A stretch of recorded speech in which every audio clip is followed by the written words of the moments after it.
జగంపేటలో చంద్రబాబు నాయుడు మాట్లాడుతున్నారు. ఇప్పుడు ఆ లైవ్ చూద్దాం. వచ్చిన తర్వాత మొదటి సంతకం పెట్టండి డిఎస్సి పైన ఒక ఆడబిడ్డ చెప్పే పరిస్థితి వచ్చింది. కూటమి వచ్చిన వెంటనే తప్పకుండా డిఎస్సి మొదటి సంతకం పెడతానని మీ అందరికీ హామీ ఇస్తున్నా.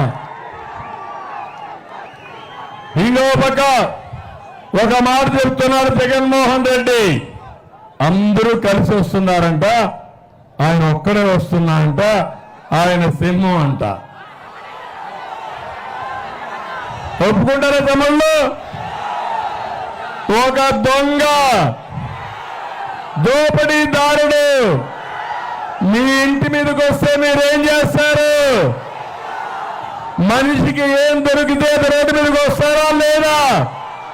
ఊరంతా ఓటు అవుతుందా లేదా? దొంగని తరుముతారా లేదా?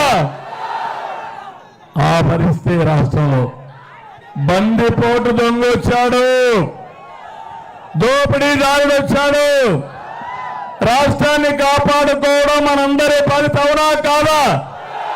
సిద్ధమా? మీరు మిమ్మల్ని అడుగుతున్నా. మా ఆడబిడ్డలకి యువతకు అందరికీ ఒక హామీ ఇస్తున్నా. పవన్ కళ్యాణ్ గారు కానీ నేను కానీ ఆలోచించేది ఈ రాష్ట్ర ప్రయోజనాల కోసం ఆలోచిస్తున్నాం.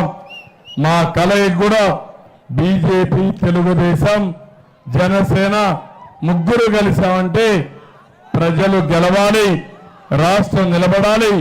దానికోసం మేము పనిచేస్తున్నాం. తప్పకుండా ఓటు హామీ ఇస్తున్నా. ఈ జగ్గంపేటలో హామీ ఇస్తున్నా. మళ్ళీ ఈ రాష్ట్రాన్ని అన్ని రంగాల్లో నడిపి నెంబర్ 1 రాష్ట్రంగా చేసే బాధ్యత మాదని మీ అందరికీ హామీ ఇస్తున్నా.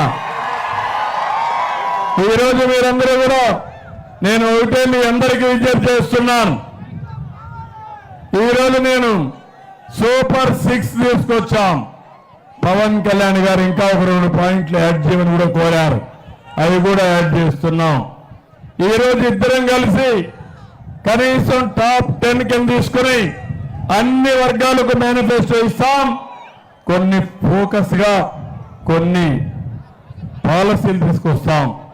మొట్టమొదటి సూపర్ 6 లో మా ఆడబిడ్డలు మహాశక్తి 4 కార్యక్రమాలు ఇస్తున్నాం. ఆడబిడ్డ అనేది ఒక్కొక్కరికి 1500, సంవత్సరానికి 18,000, 5 సంవత్సరాల్లో ఒక్కొక్కరికి 90,000 ఇచ్చే బాధ్యత మాదని మీ అందరికీ హామీ ఇస్తున్నా. తల్లికి వందనం కింద ఎంతమంది బిడ్డలుంటే, చదువుకునే పిల్లలుంటే అందరికీ 15,000 ఇస్తాం. ముగ్గురుంటే 45,000 ఇస్తాం. బాగా చదివిస్తాం. ఎలాంటి ఆంక్షలు లేవు. పూర్తిగా ఇచ్చే బాధ్యత మాది. మూడోది నేనే దీపం పెట్టా. ఇప్పుడు గ్యాస్ ఆటకెక్కింది, రేట్లు పెరిగిపోయినాయి. అందుకే ఆలోచించా, మళ్ళీ మా ఆడబిడ్డలకి 3 గ్యాస్ సిలిండర్లు ఉచితంగా ఇచ్చే బాధ్యత మాది. నాలుగోది ఉచిత ప్రయాణ సౌకర్యం. ఆర్టీసీ బస్సుల్లో ఎక్కండి, మా పేరు చెప్పండి, ఎక్కడికి పోవాలో దర్జాగా వెళ్ళమని మా ఆడబిడ్డలకు పిలిపిస్తున్నా.